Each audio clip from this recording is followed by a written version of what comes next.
Hello and welcome to FD, where today we've made a team of players who should have left their current clubs this summer, whether starring in struggling sides, dropped to the bench or just unappreciated. These are the transfers which should have happened. Goalkeeper Dean Henderson. Despite signing a contract until 2025 in August, Dean Henderson may be regretting his choices in the summer window. The Englishman is now paid around £100,000 a week by the Red Devils, but is yet to make his Premier League debut for the club, when he could be a starter for Chelsea by now, with the Blues only swooping for Edouard Mendy in the off-season after failing with an approach for Henderson. That would have put the 23-year-old in a strong position to take England's number 1 shirt from the struggling Jordan Pickford in the run-up to the Euros, but instead he remains the best reserve keeper in the country. The youngster had the third best save percentage in the Prem last season, above De Gea, Ederson and Alisson, and according to XG, single-handedly saved his club 5 goals over the course of the campaign, while the Spaniard was only 2 over expectation.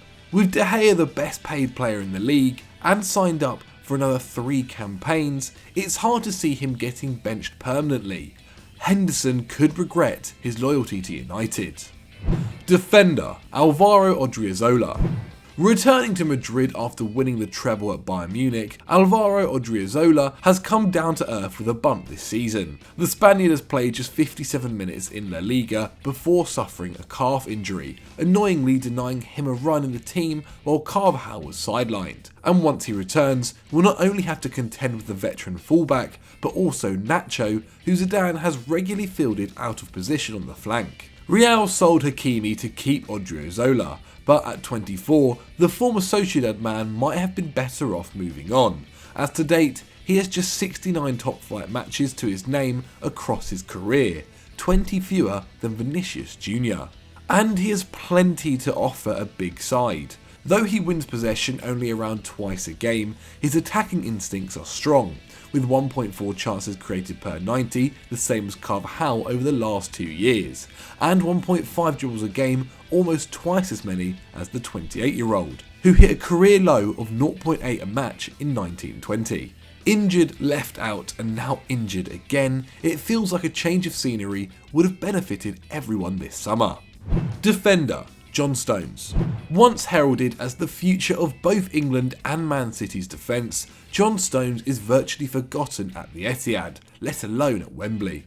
A starter in City's best season ever, the 100-point 2017-18 campaign, the Englishman made just 12 league starts in 2019-20, and looks set to slip even further down the pecking order after the arrivals of Nathan Ake and Ruben Diaz for a combined £102 million. It's hard to tell what exactly has gone wrong. City's defensive decline looks more down to the shift from Fernandinho to Rodri in midfield than any particular centre-back, and Stones played 90 minutes in the club's best performance of the season so far, the 3-1 opening day victory over Wolves. In that game he did what he has always done, winning all his tackles and his aerial duels, and leading the team in long balls, showing that he still has something to offer against tough opposition. Still 26, Stones is too ambitious and too valuable to sit on the bench forever. Another year and another missed international tournament, and he'll surely demand an exit. Defender Benjamin Mendy. Putting 2 Man City defenders on our list might seem like overkill, but John Stones isn't the only man whose time at the Etihad hasn't gone to plan. Benjamin Mendy arrived in Manchester as the most expensive defender ever back in 2017, after helping Monaco to a title and Champions League semi-final, but has seen his stock plummet in the last 3 campaigns thanks to 14 separate fitness issues, including 3 knee injuries and a cruciate ligament rupture. As a consequence, the Frenchman has never quite made good on his promise. Now 26, he has created fewer chances and completed fewer dribbles per game in every season at Man City than he did at Monaco. And while he once won possession for his side 5 times per 90, he now makes only 1.5 tackles and interceptions each match, getting dribbled past 50% of the time, far worse than even an average fullback like Luke Shaw on 33%. Mendy's struggles have seen Guardiola use Delph, Laporte, Zinchenko, Ake and João Cancelo in this spot, none of whom is actually a left back, and it seems unlikely he'll ever recover the form of his youth. The best things for all parties might be a clean break. Midfielder Callum HudsonOdoi.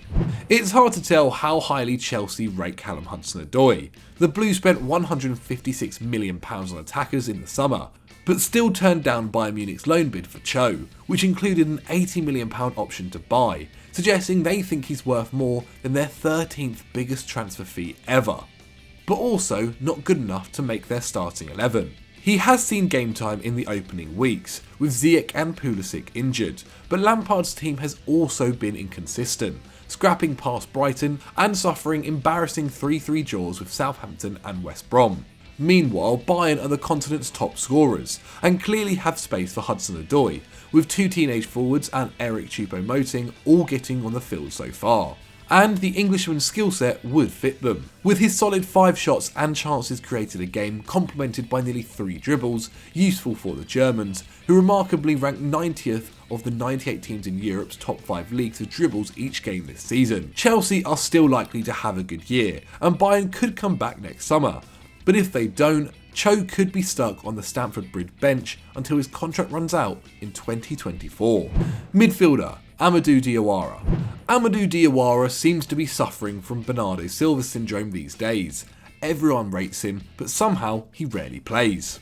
The Guinean first came to international attention at Napoli, where he perfected his Jorginho impression, and returned to the headlines in the summer of 2020, when Arsenal considered him as an alternative to Thomas Partey. Unfortunately, Diawara stayed at Roma, and to date has started just 1 league game this season, putting him on track for a 5th successive season of under 2,000 minutes in Serie A. But it's hard to see why. The midfielder won possession 4.5 times per 90 for the Giallorossi last year, and made around 19 pressures a game, leading the Roma squad in both categories, but was also excellent on the ball, ranking 3rd for passes into the final third. He's exceptionally press resistant too, as while he completes less than 1 dribble a game, he hasn't failed with a dribble attempt in 5 years, going 43 for 43 in that time.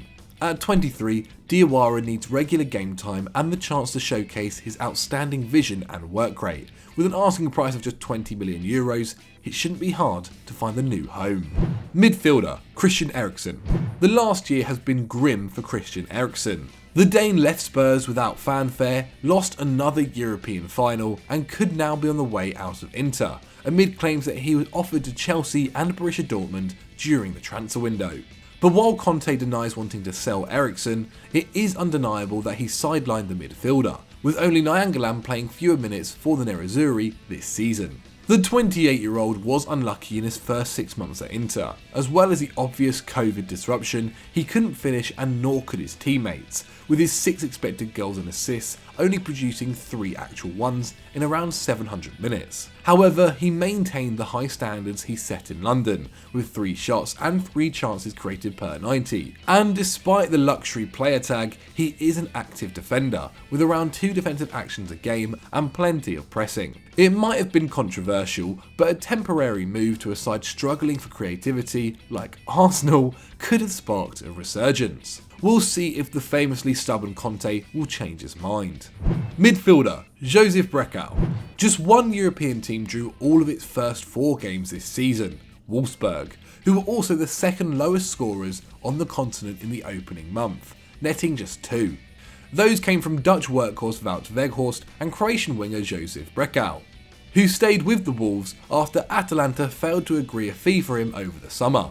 In 1920, Brecher looked like one of the most promising young creators in the game, laying on 2.7 chances a match, the same as Jadon Sancho. The 21-year-old had more XG assisted than Jack Grealish, and passed into the box as often as Bruno Fernandes, but Wolfsburg have tried to convert him into a goal-scoring wide man this season, to little effect. He's obviously still useful, completing 2 dribbles per 90 and taking more shots than he did last term, but his chances created have dropped to just 1 a match, neutering the thing about his game which was truly special. In an Atalanta side which produces over 15 shots and 7 on target every match, Brecher could have exploded, learning from 2 of the best creative forwards around in Illich and Gomez. Instead, mid-table mediocrity beckons. Midfielder Dele Alli. When Mourinho arrived at Tottenham, it seemed like Dele Alli would become the centre of his plans. A creative attacker with the solidity and defensive nous of a midfielder, who also shared his manager's battle-ready, win-at-all-cost style, Alli played more minutes between Mourinho's appointment and the suspension of the league in March than anyone except Toby Alderweireld, and only Heung-min Son matched his tally of 10 goal involvements in those 3 months. However, things changed quickly under Jose, and Alli has become a forgotten man. The Englishman, who is still only 24, appeared in just 2 of Spurs' first 6 league matches of 2021, and having missed just 8 Premier League games out of 114 in his first 3 seasons at Spurs, has now missed 30 out of the last 82. And his form has declined with his importance. In 1920, he took 2 shots a game, down from a career high of 3. He made 1 chance a game, down from 2, and made 2.5 tackles and interceptions a game, half his peak output under Pochettino. Linked with PSG and Real Madrid, Alli could still go to a super club and have a super career, if he can persuade Daniel Levy to let him go. Forward, Paulo Dybala. Failing to get into a great team is one thing, but failing to get into a struggling side is truly concerning. Despite the Bianconeri drawing 2 of their first 4 games and only winning a third when Covid forced Napoli to forfeit, at present Paulo Dybala is yet to play a minute for Juventus in 2021, while Bernardeschi, youngster Portanova, and even Douglas Costa have seen game time, the latter since going on loan to Bayern Munich. The arrivals of Kulusevski and Chiesa have increased the competition in attack, but Dybala's omission still seems strange, with Pirlo's 3 at the back system making room for creators in the hole behind Ronaldo. After all, in a lacklustre Juve last year, Dybala was involved in 17 league goals in 25 starts, with only Bentancur assisting more and Ronaldo scoring more, while he also led the team in dribbles with 2.7 a game, suggesting that at 26 he was ready to become a superstar under the right manager. Unfortunately, Pirlo is not that manager, and now both we and Dybala could miss out on a year of his prime. After links to Manchester United, we wonder what could have been. Forward, Moussa Dembele. After a summer of playing hardball, Lyon president Jean-Michel Aulas was left in trouble when deals for Aouar and Depay fell through in the window's last days, leaving him with little cash and a bloated squad. That could have presented a good opportunity for Moussa Dembele to force a move, with his super sub role in the Champions League and a ready-made replacement in Karl Toko Ekambi making it easier for Aulas to sanction a transfer. Of course, there were reasons to hold off. Dembele saw drops in his expected goal and shot numbers between 18-19 and 19-20, sinking from 4 attempts and 0.85 xg to 2 attempts and 0.5 xg, while his dribbling got worse too, which could have indicated underlying injury issues. But Lyon were a poor team which struggled to 7th place, and if Asuta felt confident that the problem was his team and not his fitness, they could probably have secured his signing for a cut price fee, with his transfer market value dropping from 45 million to 36 million over the season. Instead, the forthcoming departures of Depay and Aouar will make Aulas keen to keep hold of the 24-year-old, and Dembele could spend his prime in Ligue 1 with Rudy Garcia. So that was our squad of players who we think should have left this summer, but have we missed anyone out, or have we been too harsh on anyone or club? Then please let me know in the comments below. If you've liked this video, then please smash that like button, and as always guys, don't forget to subscribe to the channel.